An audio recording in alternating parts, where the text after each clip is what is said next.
Family সবাই ভূমিকম্পের সময় বাড়িতে ছিল। যখন ঝাঁকানি শুরু হয়েছে ওরা বাইরেতে ছিল। ওই সময় ওই বিল্ডিং এর ছাদ গিরা তাদের উপরে পড়ছে।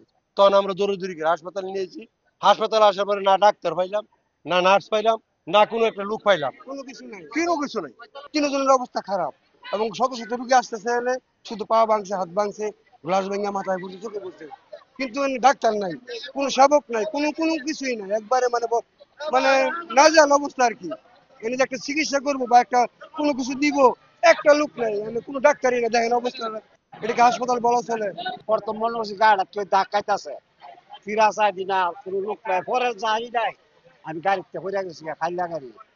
পরে এনতে পরে গেছি একটু সামনে গিয়া চাই দি মহিলা দুইজন অজ্ঞান হয়েছে, পরে এনে লিয়ে আইছি। এনে কোনো ব্যবস্থাই নাই।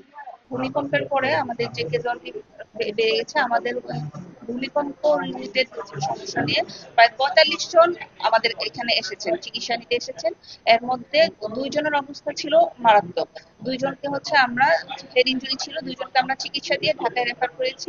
আর বাকি যারা আছেন সবাই হচ্ছে হাসপাতাল, মানে ছোটখাটো ইনজুরি নিয়ে আসছে। আমরা ওখানে মানে সবাইকে চিকিৎসা দিয়ে, মানে যাদের ভর্তি তো এর মধ্যে লাগে নাই, মানে এ পর্যন্ত ২ জনকে হচ্ছে বেশি গুরুতর, যাদেরকে আমরা ঢাকায় পাঠিয়েছি। বাকিদের হচ্ছে আমরা এখানেই চিকিৎসা দিয়েছি, আপাতত কারোর ভর্তি লাগে নাই। কেউ কেউ পেনিক অ্যাটাক হয়ে হচ্ছে হয়তো অজ্ঞান হয়ে গেছে, কেউ হচ্ছে ইনজুর হয়েছে, বিভিন্ন জিনিস গায়ের উপর পড়েছে, কারো হচ্ছে ছোটখাটো হয়ে গেছে যে হাতে কেটে গেছে, মানে এই জিনিসগুলা।